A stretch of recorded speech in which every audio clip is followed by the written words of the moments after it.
Oke, Assalamualaikum warahmatullahi wabarakatuh. Balik lagi ke ekspor importku. Hari ini kita akan bicara tentang jalur merah ya. Jadi kalau kita kemarin kita sudah bahas cukup banyak ya, ekspor, kemudian kita fokus ke import, definisi, alasan para pihak. Nah, akan hari ini kita akan masuk ke impor. Di impor pun sebenarnya ada banyak risiko ya terkait impor ini, ada administrasi, jadwal, quality, dan mungkin lain-lain ditambah nanti ya. Dan administrasi ini ada request ya tentang jalur merah. Jadi ini cukup banyak sekali risikonya ya. Kita akan bahas hari ini jalur merah. Sebelum masuk ke jalur merah, kita bisa lihat ada sebuah berita beberapa tahun yang lalu di mana Pak Jokowi ini marah besar kepada eh, mungkin port operator ya atau port regulator mungkin yang berkaitan dengan dwelling time.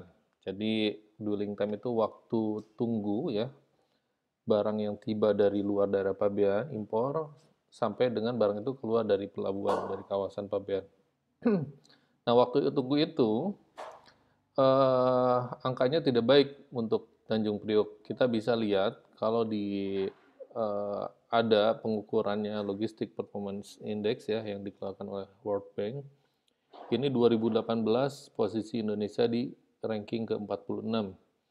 Ada ranking yang lebih baik yaitu Malaysia di 41, Vietnam dan beberapa negara tetangga lainnya mungkin ya. Nah, di sini kita bisa lihat indikatornya apa saja. Pertama adalah custom itu sendiri, lalu infrastruktur, international shipment, logistik kompetensi, tracking and tracing, dan timeliness. Nah, waktu ini mungkin berkaitan dengan dwelling time. Jadi kenapa Pak Jokowi bisa marah? Karena waktunya itu sangat tinggi ya. Kalau kita lihat beritanya ke bawah, jalur salah satu aspek yang akan kita bahas ini yaitu jalur merah bisa sampai 4-5 hari. Sedangkan rata standar misalnya di Singapura saja itu kalau nggak salah sekitar 2 harian gitu ya.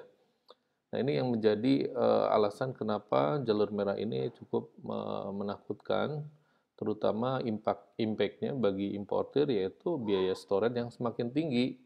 Tapi untuk pemerintah yaitu LPI-nya juga semakin rendah skornya gitu ya. Untuk itu kita akan bahas jalur merah hari ini. Uh, kita juga tahu bahwa proses impor ini ya, importir ini ketika barang itu datang ya, kemarin kita belajar alur kontrak, pembayaran lalu alur barang. Ketika barang fisik datang, kita hanya 3 kewajiban kita, yaitu memberitahukan, mendeklarasikan pemberitaan impor barang yang kita hitung sendiri ya, kita buat sendiri, membayar bea masuk dalam rangka dan pajak dalam rangka impor, dan ketiga adalah melengkapi dokumen pelengkap. Itu 3 kunci utama, namun tidak sesederhana itu karena ternyata ada kewajiban kepabeanan lainnya ya seperti jalur merah ini di mana bea cukai itu memiliki 3 penetapan jalur ya, yaitu jalur hijau, kuning, dan merah. Nah, jalur kuning, hijau, dan merah ini akan kita bahas hari ini, terutama yang jalur merah ya. Apa itu jalur merah? Artinya dia adalah proses pelayanan dan pengawasan pengeluaran barang impor dengan dilakukan pemeriksaan fisik dan penelitian dokumen dulu sebelum barangnya keluar atau SPPB ya. Jadi tujuan utama impor itu mendapatkan dokumen SPPB. Nah, jadi kata kuncinya jalur merah ini pemeriksaan dulu dan pemeriksaan fisik dulu dan pemeriksaan dokumen ya. Kalau jalur kuning itu pemeriksaan dokumen dulu gitu ya, tanpa ada fisikal. Kalau hijau dia langsung keluar.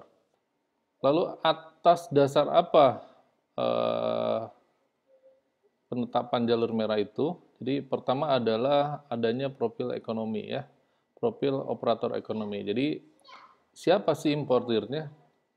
PPJK-nya, lalu pengangkutnya, TPS-nya, atau pihak lain yang terkait. Jadi importirnya itu ternyata profilnya jelek gitu ya. Sudah beberapa kali pernah bermasalah di impor-impor sebelumnya. Nah ini bisa jadi jalur merah ya. Itu contohnya. Mungkin sekarang ada berita terkait importasi atau terkait politik dan lain-lain, mungkin bisa jadi importir tersebut terkena gitu. Misalnya ada isu masalah impor daging. Nah, importir-importir daging bisa jadi kena jalur merah ya, bisa jadi. Kemudian PPJK-nya, nah PPJK ini kan kuasanya importir, mereka punya kerja di mana saja, importirnya banyak ya yang dikuasakan, bisa jadi. Nah ini mungkin di kasus-kasus impor yang importir lainnya, dia terkena juga jelek gitu ya. Atau pernah melanggar aturan sering misalnya, atau beberapa kali, nah ini bisa jadi menjadi acuan, ini jadi jalur merah. Lalu pengangkutnya juga sama ya, TPS-nya juga, itu bisa jadi jalur merah. Lalu ada pihak lain yang terkait rantai pasok global, misalnya apa? Misalnya kalau kita impor lewat pos atau apa, ini mencurigakan atau ada berita-berita, itu bisa jadi. Lalu yang kedua adalah profil komoditi. Nah, komoditi ini masuk ke dalam lartas larangan. Nah, ini tentunya pasti jalur merah ya. Misalnya ada barang yang dilarang masuk, ada yang dibatasi, misalnya atas izin, harus ada izin tertentu. Nah, ini bisa jadi masuk ke dalam penetapan jalur. Tapi tidak selamanya yang kena lartas ini atau kena batasan izin ini jalur merah, enggak juga. Tapi terkadang ini menjadi acuan. Atau pemberitaan pabean ya, mungkin ini PIB yang pertama kali, impornya pertama kali impor, nah itu bisa jadi ya. Atau data di PIB-nya mencurigakan, bisa jadi. Kemudian metode acak, nah ini yang sering-sering disebut bahwa oh ini sampel atau random penetapan, nah ini bisa jadi ya. Dan terakhir adalah informasi intelijen. Jadi ada informasi yang masuk ke bea cukai bahwa ada barang tertentu atau penyelundupan pada kontainer atau impornya si ini, si anu, si itu. Nah, ini bisa jadi masuk. Itu harus dicek. Jadi itu ya alasan dasar penetapan jalur. Nah, lalu apa urutannya? Bagaimana urutan proses jalur merah? Ini yang akan kita bahas ya. Jadi yang pertama penyampaian dokumen pelengkap, penyiapan barang untuk diperiksa sampai ke SPPB, sampai barangnya dikeluarkan. Kita akan coba pakai aplikasi BPMN ya.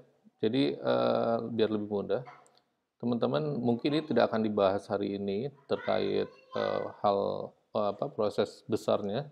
Jadi mungkin sekedar terlintas saja hari ini bahwa urutannya adalah dari kontrak, LC, kemudian shipment fisikal ya.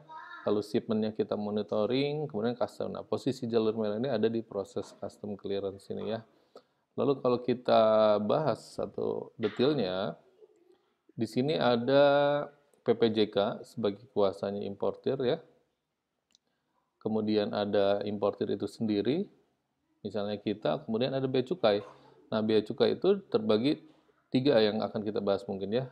Yang satu bea cukai khusus pemeriksaan fisik, kemudian PFPD, pejabat fungsional pemeriksaan dokumen, lalu unit pengawas, bea cukai unit pengawas. Jadi akan kita bahas seperti itu ya.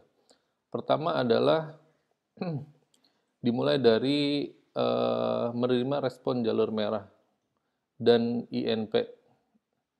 Jadi ada INP itu permintaan dokumen ya. Jadi bea cukai meminta tolong lengkapi dengan dokumen pelengkap bla bla bla 1 2 3 4 gitu ya, nanti kita akan show. Lalu SPJM, respon jalur merah surat, respon jalur merah ya. Jadi pertama PPJK itu menerima respon jalur merah dan INP, lalu akan mengirimkan ke importirnya ya, mengirimkan SPJM dan INP bahwa ini responnya jalur merah. Nah, importir ini segera menyiapkan dokumen yang dibutuhkan INP itu.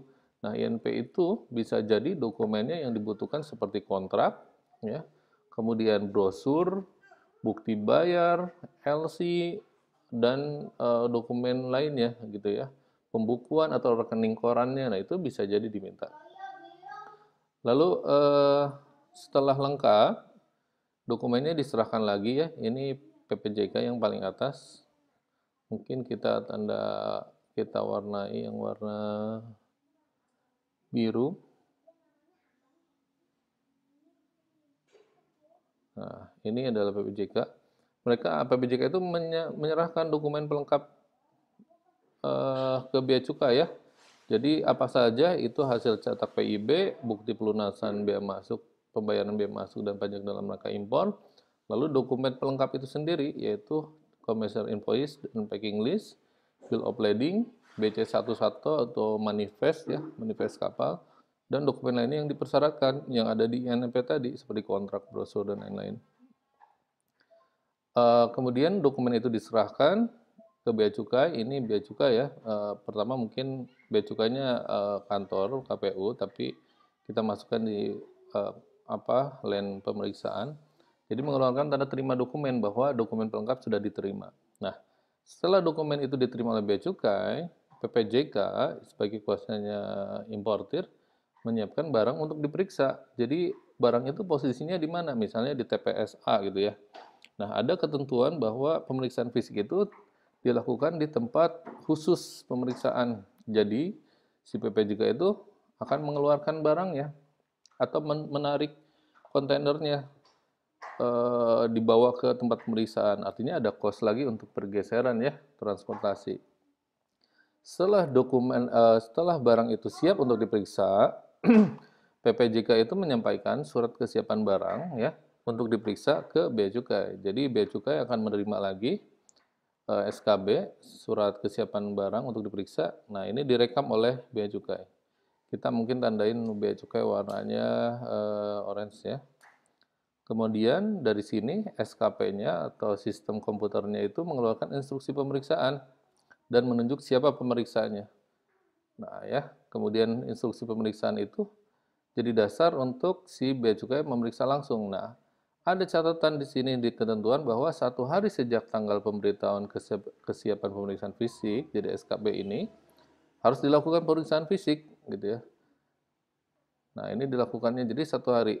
Namun, mungkin di dalam lapangan saya juga tidak tahu, hanya sebagai belum tentu benar ya.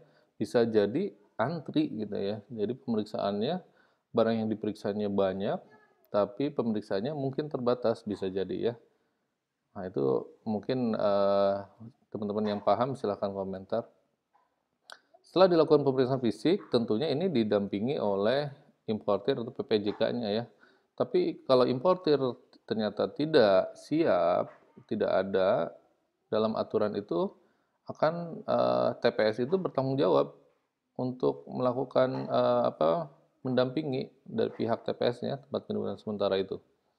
Nah, lalu setelah pemeriksaan fisik dilakukan, pemeriksa ini melakukan pembuatan BAPF, berita acara pemeriksaan fisikal barang ya, dan laporan hasil pemeriksaan LHP. Lalu diupload ke CISA ya, termasuk foto-foto juga tentunya. Mereka akan melakukan pemeriksaan dan melakukan foto-foto ya, mengambil gambar. Nah, lalu dokumen ini, hasil yang ada di C1 akan berpindah proses ke pejabat fungsional pemeriksa dokumen ya. Jadi PPD namanya ya. Nah, ini akan diperiksa dokumennya. Dokumen tadi itu termasuk PIB, commercial invoice, packing list, kemudian manifest, lalu BAPF dan LHP-nya.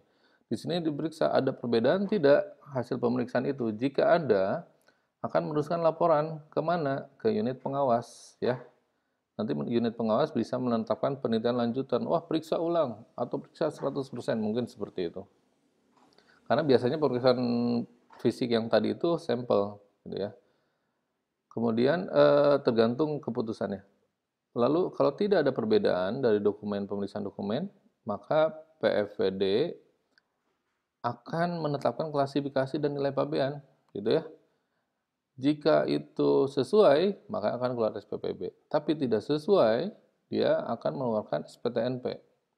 Surat penetapan tarif nilai pabean. Jadi dia menetapkan nilai pabean bahwa ini high score-nya bukan 5%, bukan yang ini 10%.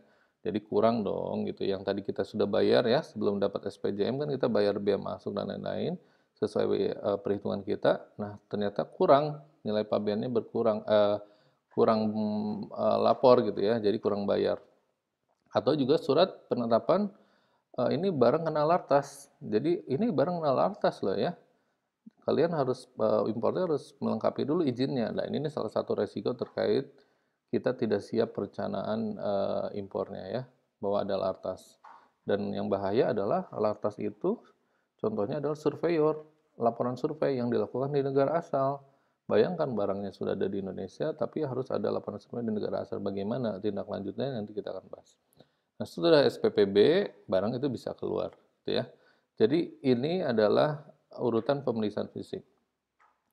Lalu total berapa lama gitu ya? Total berapa lama tergantung kalau lancar ya. Tadi menyerahkan dokumen itu setelah SPJM ya. SPJM berarti 1 hari. Kemudian menyiapkan barang diperiksa juga maksimum jam 12 hari berikutnya. Ini hari kedua sejak SPJM.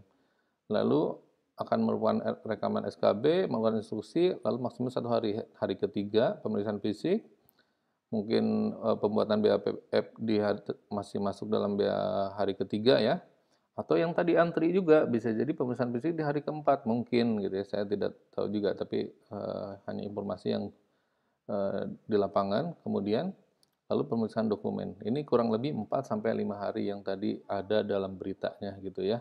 Jadi itu, jadi kalau teman-teman di lapangan ada yang waktunya sampai 6 hari 7 hari, silakan komen apa kejadiannya, dan mungkin boleh buktinya disampaikan juga atau sharing, atau juga ini terkendala misalnya kita melengkapi dokumennya yang lama ya, karena misalnya dokumen kontraknya harus dicari dulu, dimintakan dulu, rekening koran harus print dulu, bukti bayar harus dicari dulu. Nah, ini bisa jadi.